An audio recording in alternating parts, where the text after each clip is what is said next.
It was 60 meters long, 48.5 meters high, 11.9 meters wide. It had 26 sails, 46 broadside cannons, 4 chaser cannons and 2 swivel guns. She could hold up to 160 fire barrels, 20 mortar rounds, and was equipped with an iron-plated naval ram. We are of course talking about the Jackdaw, Edward Kenway's ship, a true powerhouse of the West Indies. If you were on a ship and you saw this approaching, you'd be like, shit, better kiss my plundering virginity goodbye. Understandably as well, the Jackdaw was a proper powerhouse and a scourge of the West Indies. But how did this ship meet its end? What happened to the Jackdaw? That is today's question. If we are to learn anything, we must report to the wiki. Not because that's the only place where you'll find this information, but because that's where we're going to be looking. On the wiki, it tells us that in 1722, Edward, Jennifer and the crew left Great Inagua and sailed the Jackdaw to Bristol in the United Kingdom, stopping on the island of Azores along the way. Near the Bristol Channel, the black flag of the Jackdaw was brought down, folded and placed carefully inside a chest in the captain's cabin. The Jackdaw then flew a red ensign to gain permission to dock in Bristol. 2 days later, Edward used the Jackdaw as an auxiliary when he was about to kill Matthew Haig. The former pirate imprisoned Haig in the captain's cabin of his ship, the Charlotte, after which the Jackdaw's crew tossed Edward barrels of tar which he used to set alight Haig's ship. However, Edward was interrupted by Sir Robert Walpole, who wanted to make peace between the assassin and Templar. The pair came to an agreement, with Edward releasing Haig and Walpole giving a pardon and small properties to the pirates. Soon after, Edward donated the Jackdaw to the Assassin Brotherhood. In the intervening years, it's unknown what happened to the Jackdaw. However, at some point prior to 1735, the brig returned to the West Indies and was sunk off the coast of Hispaniola, but under what circumstances is still unknown. In the Freedom Cry DLC, however, the figurehead was recovered from the wreckage by Adewale. So, let's investigate. When you lower your diving belt, you will notice that there is a cavern system between you and the Jackdaw itself, which is on the other side of the caves. Here you will find the wreckage of the Jackdaw, which has sunk in any ordinary way that a ship would. Towards the front of the ship you will find the figurehead. Other than that, it's just an ordinary shipwreck.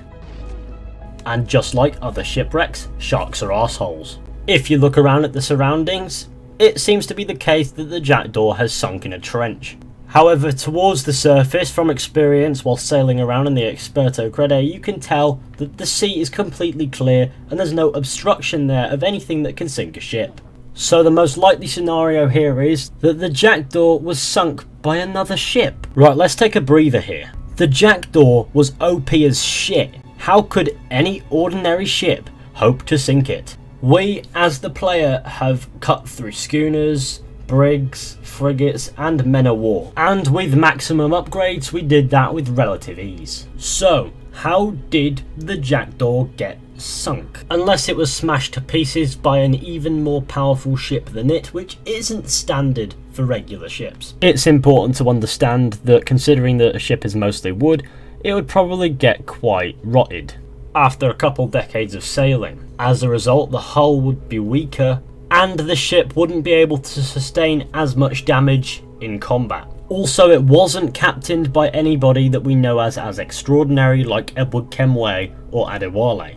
This is an important thing to mention because both of these captains were incredibly good ones, with the cunning to make one ship feel like a fleet of say 15. It's also important to realise that in the game, the abilities of these ships are probably greatly exaggerated to make the game more fun because it's a lot easier to play. So the Jackdaw might not have been as extraordinary after all.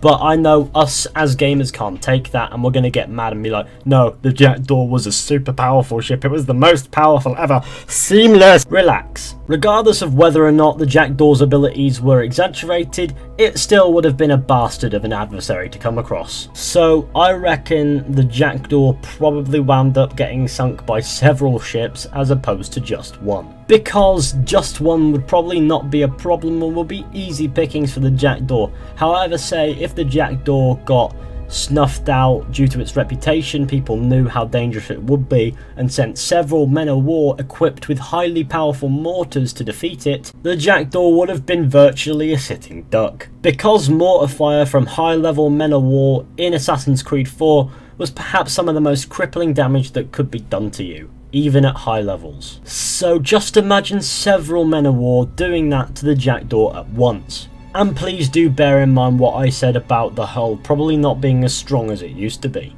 Let's just say the odds wouldn't have been in the Jackdaw's favour. Taking a look at the location where the Jackdaw's wreckage can be found, there's a fair bit of water space around it, meaning that it's not a closed in space entirely, so men of war could have easily got there. An entire fleet could have easily gotten in there and sunk the Jackdaw. Also, the ship could have easily been surrounded and bombarded from all angles. That too is very plausible. Regardless of how it happened, it's quite obvious that the Jackdaw got defeated in battle. And unfortunately for the Jackdaw, that meant it wouldn't be anywhere near sailing condition ever again.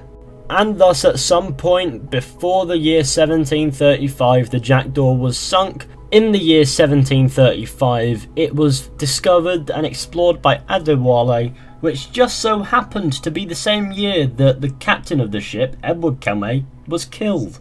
Coincidence? Yes, there's no correlation between that at all.